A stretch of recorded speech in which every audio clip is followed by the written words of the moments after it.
He's on oath. Let him answer. Let him answer. He's on oath. It's okay. Allow him to answer.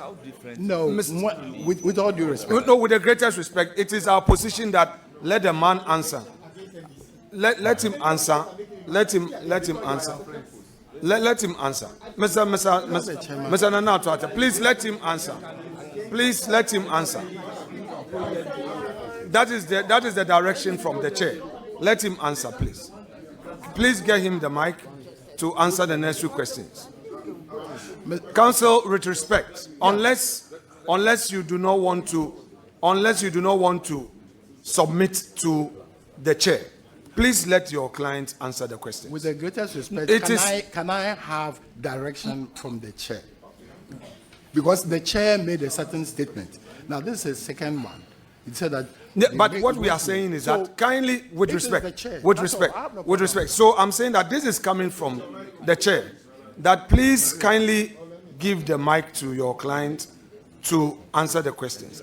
On any matter of point of law, you can come in. No. Yeah, but he has to there is a question. Wait. There's a question from Leonard Counsel. Yeah. Chairman,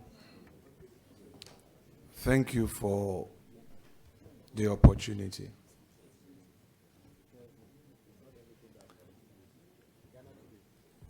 Leonard Counsel, I would need you to make certain clarifications, and upon those clarifications, I'm sure we'll be able to put this matter to a peaceful rest. I understood you to mean earlier that you were apologizing on behalf of your client on a post made by him, and then of course you had a disclaimer that contempt application. However, if the subject is here to say, look, I am sorry, it ends the matter. There will be no need to make any referral. There will be no need to take the matter up at the plenary. So we put it to rest. Having said that, I need you to clarify, as I earlier said. One, you introduced, and Leonard, before I get you to clarify, I need you to take note that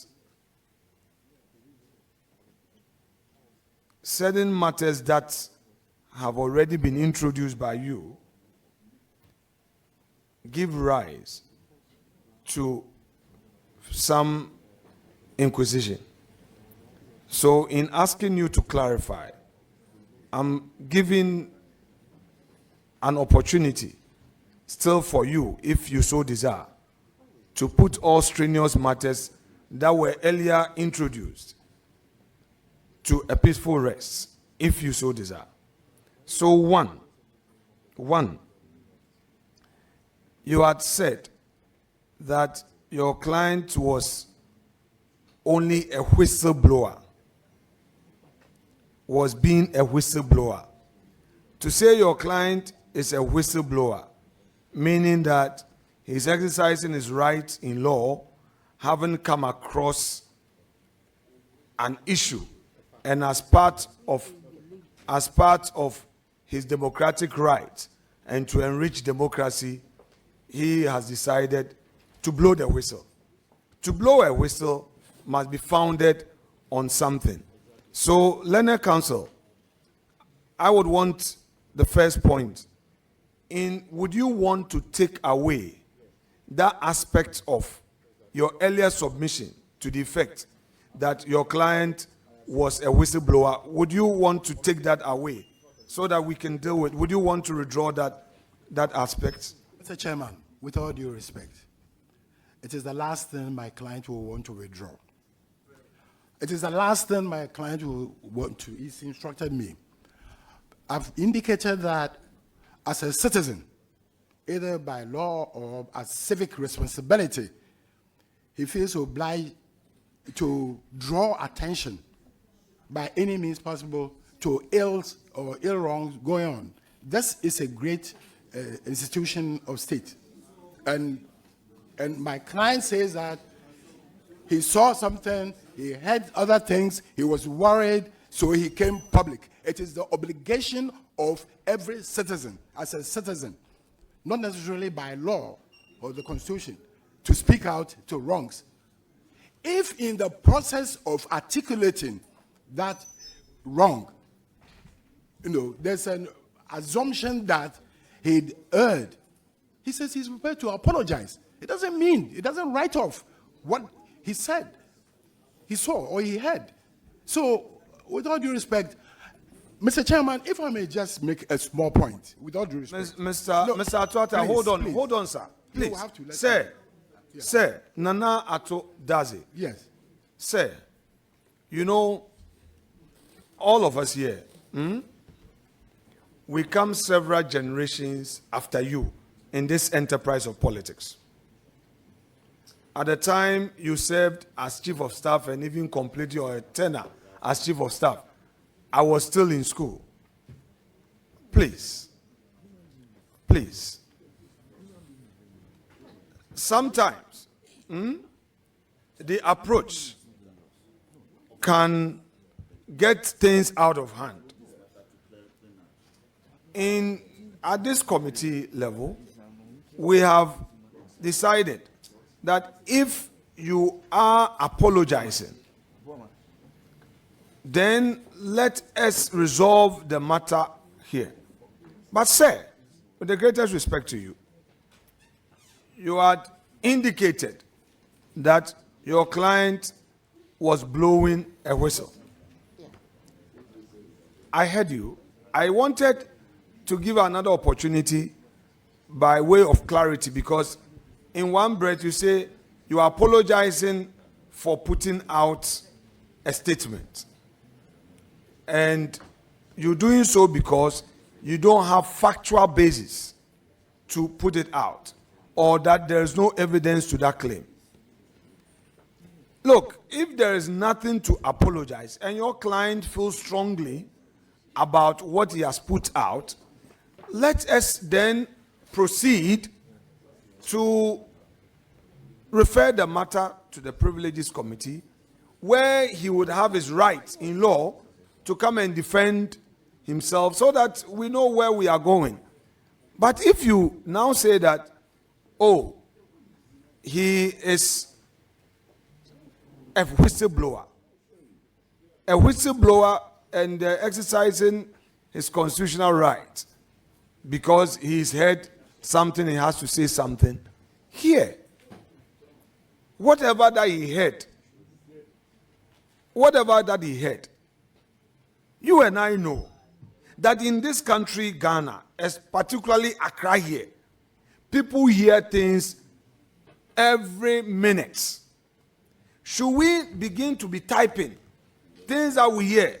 I've heard Kojo Mensah has done A, Adjuata has done B, Ama Mansa is this. So we say that we are blowing a whistle. Then there will be chaos in the country. So, Leonard, with the greatest respect to you again, I know you are here on the instructions of your client.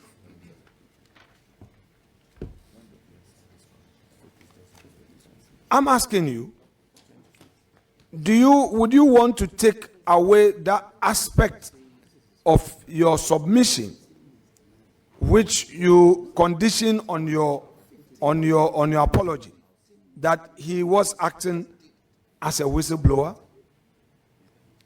Do you want to maintain it? Yes, no. I don't want to keep you. No, please, we respect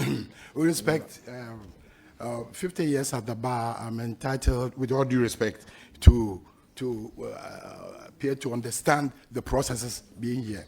Now, I was drawing, Mr. Chairman, I've tried severally to draw attention to the fact that we were invited here specifically under Article 103(6) of the 1992 Constitution and Order 14. That's it's stated here. This is why we're here. We have not been brought here under Article 124, which is the general realm of contempt against Parliament. Article 124 would have had the right, as the Honorable Minority is saying, to explain everything. Now, I am worried for my client in the sense that this committee, or for that matter, the minority leader, is indicating that what they are doing is a preliminary, stage towards mounting contempt proceedings or a serious matter. Now, not necessarily. I don't intend to cut you. What we are, wait. Yes. Leonard. Yes. I know you've done 50 years at the bar, but your newer generation can always assist you and to freshen your law. So we can always come because you've trained us well, and we have what it takes to draw attention to some discrepancies in the law. So you've done 50 years. I respect that. But please, pay attention to the proceedings. What we're saying is very simple. We've heard something. The committee has invited you.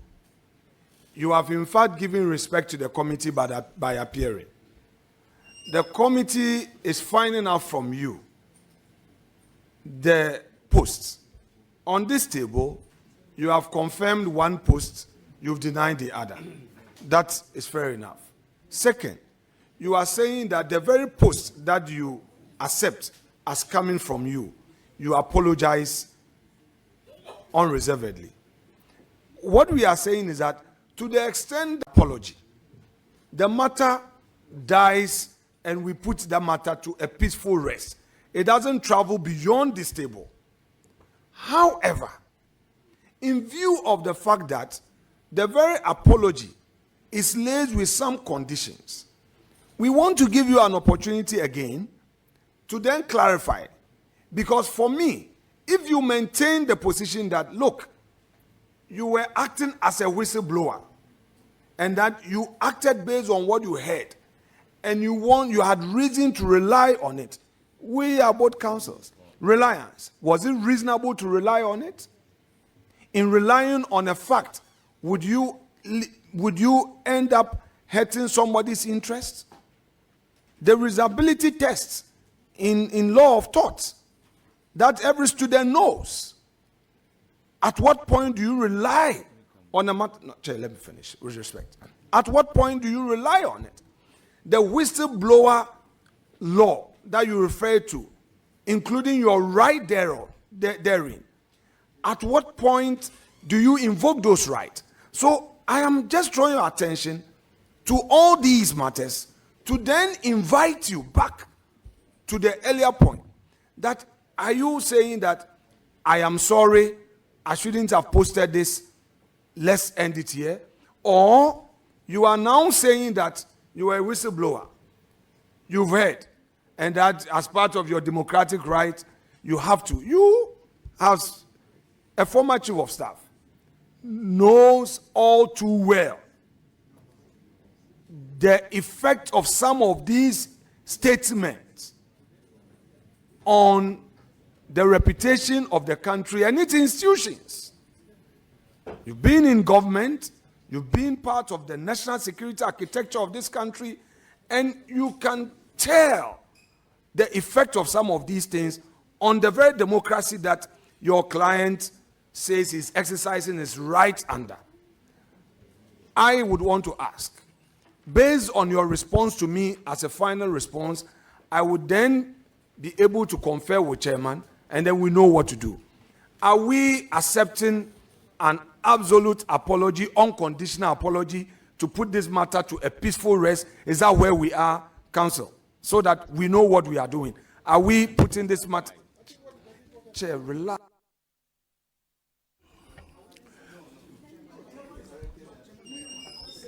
Chairman, Ato, one second. Please, you don't have the floor. Let's let him. So, Leonard Counsel, conclude. Are you here with an unconditional apology on the ownership of the other statement, an absolute one, unconditional, say so in clear language, let's leave here. If you feel strongly about some other things that indeed you've heard and you believe that verily same is true and you believe that is your right and you have to express it, say so. Then that one you cannot be apologetic about it when you feel strongly that indeed your source is reliable. Then we can escalate.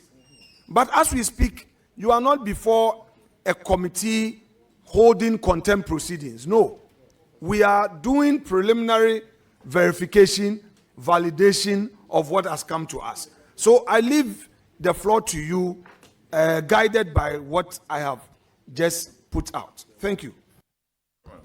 Before you come in, 1 second. Learned Counsel, when you raise the issue relating to Act 720, I brought it to the fore that particular law, the Whistleblowers Act, laid down a procedure for a whistleblower to follow.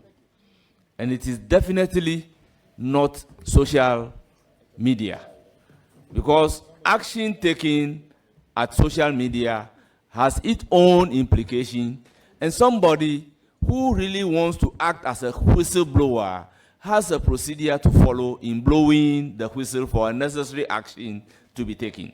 So I thought the issue relating to being a whistleblower has settled by that statement made by the chair. So I do not want a situation where issues relating to a right under the Whistleblowers Act will then again be a subject matter of discussion. So if he is here to render unqualified apology, then we'll give him the opportunity so to do, so that we can bring this issue to an end. Well, Mr. Chairman, first of all, let me apologize for my lack of clarity to this committee. Maybe that's what's led to all this. But I did say, right from the word go, that two statements were made. The second one, we rejected completely. The first one, we said, yes, we made that post but it gave a certain reason and indicate that if that statement appears or seems to have, Counsel, with the greatest respect, as we sit here, very respected senior citizens of this country are engaging us. We were initially divided on this matter. Please help your client. It's not a matter of Leonard. We respect you. It's because I'm sure he knows why he chose you. You are a respected counsel. This issue of if, are you rendering an unqualified apology? If not, let's close this matter. Are you apologizing and are you going to pull it down and all? Let's close this matter, because the speaker is of the view that we should manage this thing, and that is why we are managing. But you cannot continue. We give you the chance, 50 years at the bar, this at the bar. No, Mr. Nana, does it. I would have protested. No, you can protest if you want us to have no, because I've opened the window for us to solve this matter. This is not an NDC MPP matter. No, Chairman. Mr. Chairman. Chairman, with the greatest respect, I am no. We want to solve it, but this is not a matter of 10 years at the bar, 50 years at the bar. We are solving a problem. We have no, please. Honorable, respected former chief of staff, respected politician and counsel. We are here to cooperate with you to solve a matter. We've also listened to good counsel. If you realize, both sides have come to a conclusion to solve this matter so that we don't escalate. I repeat, are you rendering an unqualified apology with the understanding from you that you are going to pull down the post? Yes, no. Let's proceed. Chairman, before we proceed. Record that the statement that he admitted to be the author is the one that we are asking him to render the unqualified apology. the fact that he said, I am not the author of this particular statement, it is incumbent upon the committee to deal with it regarding whoever is behind the statement. So we are limiting him to the statement that he admitted to be the author. Unless he's ready to provide evidence of what he is saying, let's proceed. You render the apology, and then you just pull the statement down, and then we walk away. Chairman, and also issue a disclaimer on that one. It's very important because the lawyer can only speak on matters of law. You see, And Mr. Vormawor has all the facts known to him, and in whichever capacity is seated there as a witness or whatever, Patrick all the Boma, facts Honorable are Patrick known to Boma, him. this must come as an advice to him. After he has rendered the apology, then we advise him that once you said you are not the author of this particular statement, we expect you to really issue a disclaimer. And your disclaimer will even help the committee to take the person on. No, but we are glad to do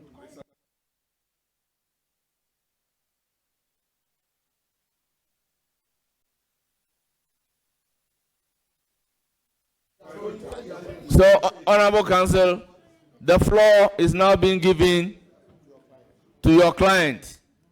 No, unless I'm, Mr. Chairman, with due respect, unless I'm ruled out to speak. But I'm here representing my client, and it's my duty and obligation to ensure that he doesn't run into any challenges which he is not entitled to be pushed into. If we want to, what we want to do is to ensure that we don't end up making statements which will appear to incriminate us and violate our right to self-incrimination. I will, in a moment, allow my client to make a response, but our point is that, yes, we made that statement, but we are saying that it was not intended. Honorable Chief of Staff, are you doubting the integrity of this committee? No, I don't know where. So that is why we are giving you our words. You're very well. That, why? Please. Mr. Vormawor, yeah. Be cool.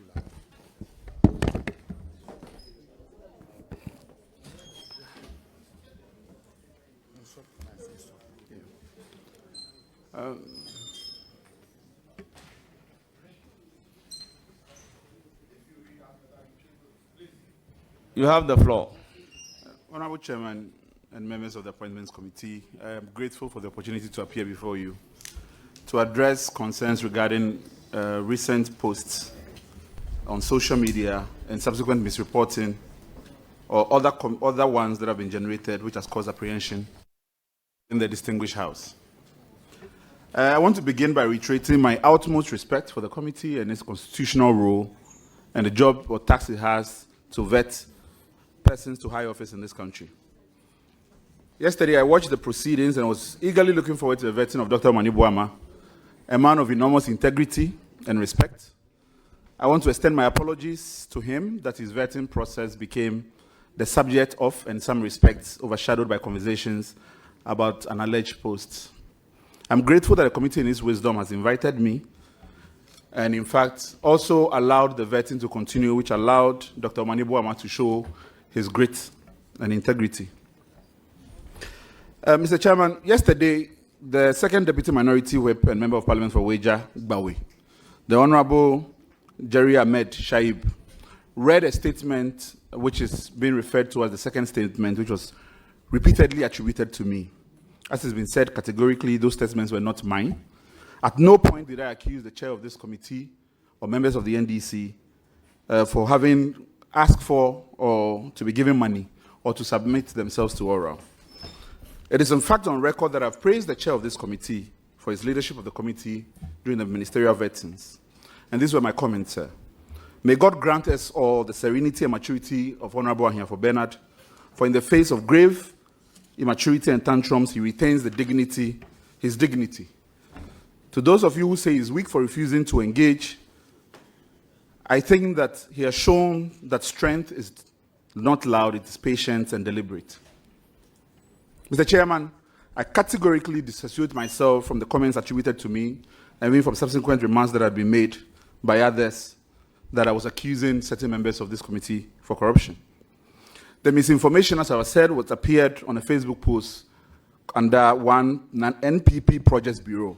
In fact, there's evidence that 4 days ago when the post appeared, I commented on it as being fake. The same post found its way into platforms of various lawyers, and repeatedly I disassociated myself from those comments and said that they were fake. We're happy to provide the committee with evidence of same. Unfortunately, I must also address the claim that it is a notorious fact that he's a member of the NDC. In fact, I must say that the victory of the NDC, now everybody says they are NDC members. But this is completely untrue. I have not been a member of the NDC in the past, and it is my hope that my ideology, which has always been stated, I've always voted consistently for the CPP, and I will continue to do so.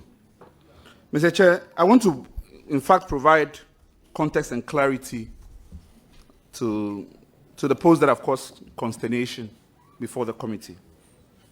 In fact,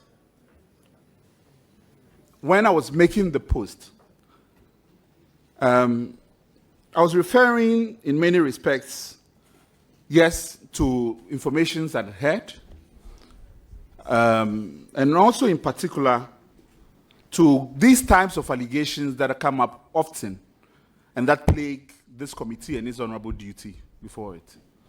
The intent of the post was to invite persons who were reaching out to me in my inbox because of the work I do, that there ought to be a process by which they submit themselves to. Now, in my choice of word, in fact, if you look at the statement that was made, that have been shared with me, you'd see that the post has been edited several times because I'm trying to convey the right tone. Unfortunately, perhaps lacking the gift of the gab, I made the post in a manner that suggests that I was accusing specific members of this committee to this. And Mr. Chair, if you allow me to further draw the committee's attention to the real import of that post and what I was trying to achieve with it.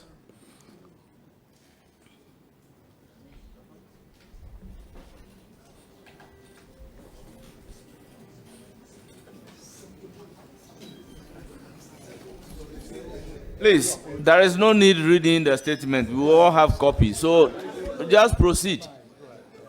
Just proceed with your apology. Mr. Chair, the truth is, despite this, I was in fact working on an article concerning this very issue. And that the context of the post were reflections that I were having in connection with so many issues that I found as part of my research. And if the committee would allow me, I'm able to provide that again, context and clarity. I say unequivocally, Mr. Chair, on Monday evening, I watched the current majority leader on City TV's point of view. He spoke about concerns he and others has raised in the past regarding improper approaches that have been made to the committee. I am aware that an ad hoc committee was set up by the House which found that because it did not provide documentary evidence of improper approaches, he should apologize. Today, he stands elevated among his peers. Mr. Chairman, Mr. Manasseh Azure published a book, The President Ghana Never Got. This was his words in the book. Please, are you going to render? We are not interested in what Manasseh has said in the past. Please. Please. Mr. Chairman, I crave your indulgence for context and clarity. I crave your indulgence for context and clarity as to why my post. In the book, Mr. Manasseh said, Muntaka never mentioned that the only cash that came to the appointment Mr. Olive Barker Vormawor, are you going to do justification or you want to render an apology and we close this meeting? Mr. Chair, I have no intention to lecture the committee. If the committee resolves that the context of the post is irrelevant to the commission. The question here, I'm happy to proceed as the committee has directed. Now, Proceed as the committee has directed. Mr. Chair, I am saying here clearly that my post was not intended to disparage members of the committee, and I have not intended to say that members of this committee have received or demanded bribes from various individuals. At no point was my statement intended to communicate same. And for those reasons, I apologize. Mr. Chair, the reason why I have left the post on and not deleted it, in fact, I did contemplate it, was because I saw that the words had been twisted and that it became imperative on me that I maintain the post in its original form.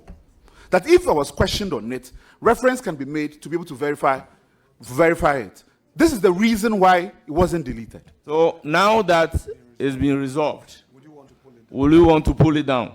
Mr. Chair, I am happy to. As the conversation has as indicated, and the clarity has been brought to it, I'm happy to. Sure. You are hereby advised to also do a disclaimer. A disclaimer of what you claim you are not responsible. Then we can pick it up from there. Most grateful. I reiterate again categorically, and for all intents and purposes, as I have done 4 days ago and continue to do, that I have at no point uttered those words. All I know about the statement that appeared on an MPP Projects Bureau Facebook account. That's it. I don't know the source of it. Thank you very much. You may now proceed to let us have copies of your disclaimer at the various platforms. Most grateful, my chair. I'm happy to provide same. Thank you very much. Honourable members, the apology.